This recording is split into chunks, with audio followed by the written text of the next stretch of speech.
Sveiki, čia Gintarė iš Tavo sveikata LT ir mes padedam žmonėms būti sveikesniems, numesti svorio ir labiau mylėti savo kūną. Tai šiandien vis dar tęsiu seriją apie keto mitybą ir tam tikrus jos klausimus ir šiandien trumpai padiskutuosiu apie keto produktus. Tai tikrai internete yra daug grupių, yra daug visko, daug visokių sąrašų, ir klausimų, ar čia keto produktas, ar čia ne keto. Ir labai dažnai atsiranda jau dabar ir naujų produktų, kurie šiaip turėtų būti ne keto, bet uždeda keto pakuotę ir vadina tai keto. Tai keto ar ne keto produktas viską nusako grynųjų angliavandenių kiekis. Grynieji angliavandeniai yra skaičiuojami taip. Yra imamas angliavandenių kiekis ir yra imamas skaidulos iš angliavandenių. Tai angliavandeniai minus skaidulos yra lygų tie grynieji angliavandeniai, kurių mes kiekį ir sekam, norint būti ketozai, norint maitintis pagal keto mitybą. Tai koks dabar Lietuvoje, pavyzdžiui, tai angliavandeniai visada žymėsis. Toks dalykas kaip grynieji angliavandeniai, jeigu ne keto sukurtas produktas, tai dažniausiai niekada ir nerašys.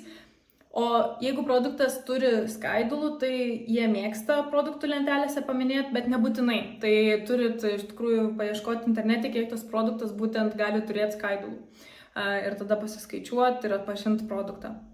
Dabar kaip iš tikrųjų žinot, gerai, aš tarkim žinau produkto grynųjų angliavandenių kiekį, kaip man žinot, ar jis keto ar ne keto. Tai grynųjų angliavandenių mes savo galim per dieną leisti 20 gramų. Tai reiškia, jeigu valgot, pavyzdžiui, 4 kartus ir visi, tarkim, patiekalai turi tiek pat grynųjų angliavandenių, tai jūsų vienas patiekalas gali turėti maksimum 5 grynuosius angliavandenius gramais.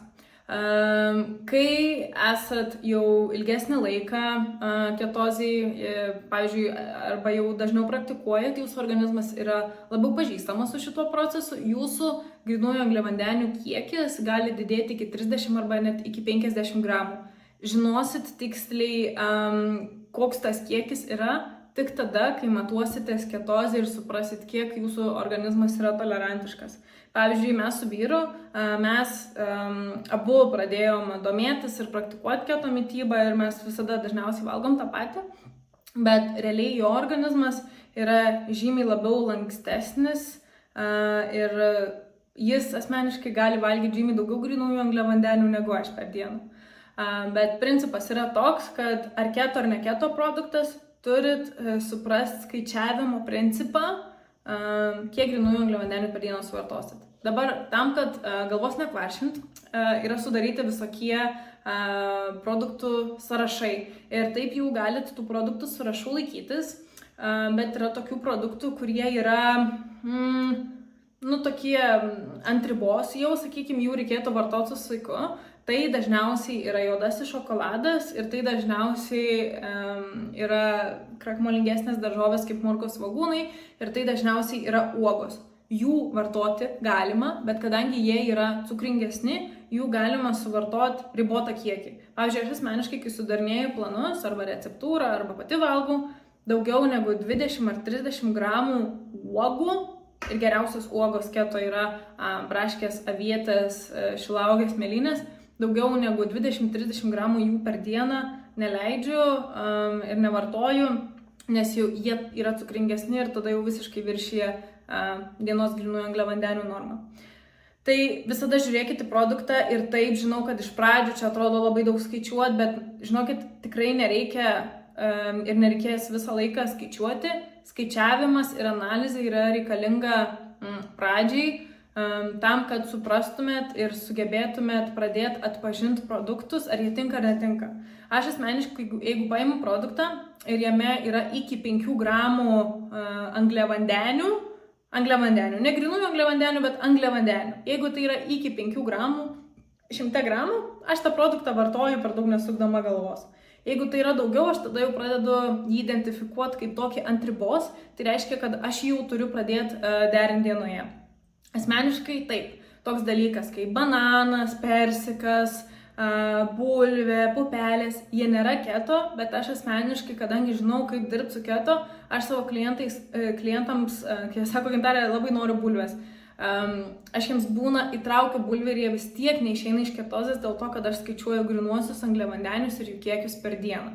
Tai jeigu jūs norit irgi tą ribą truputėlį kitokią turėti ir pavartoti truputėlį tam tikrų produktų, kurių galbūt negalima keto mitybui, nes yra cukringesni, bet norite išlikti ketozai, tai tiesiog reikia pasistumdyti dienoje ir pasiskaičiuoti jau tiksliau tuos grynuosius angliavandenius dienoje.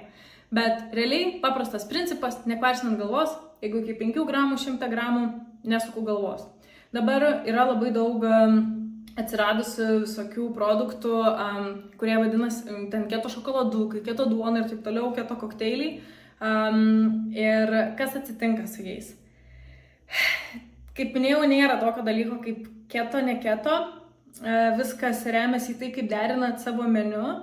Bet pavyzdžiui, su keto šokoladukais, ką esu pastebėjus, kad vienas šokoladukas, pavyzdžiui, jis gali turėti, tarkim, iki kokių 3 arba 5 gramų grynųjų angliavandenių.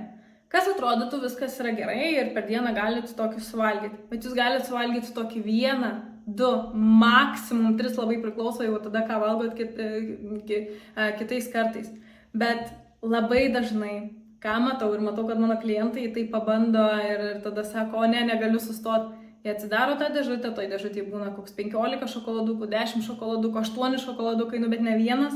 Ir tada suvaro ne vieną, kas yra porcija, ir ta porcija būtų suderinama su keto, bet suvaro visus tos šokoladukus. Tai irgi, tai, kad pažymėta keto, taip yra didelis šansas, kad jis tinka keto, bet visada pasižiūrėkit, kiek jis turi angliavandenių ir cukrų per 100 gramų. Tai tiek, mūsų puslapyje yra beje mūsų sudarytas nemokamas keto mitybos produktų sąrašas, tai susiraskit, parsisiųskit, naudokit ir jeigu kas, klauskit.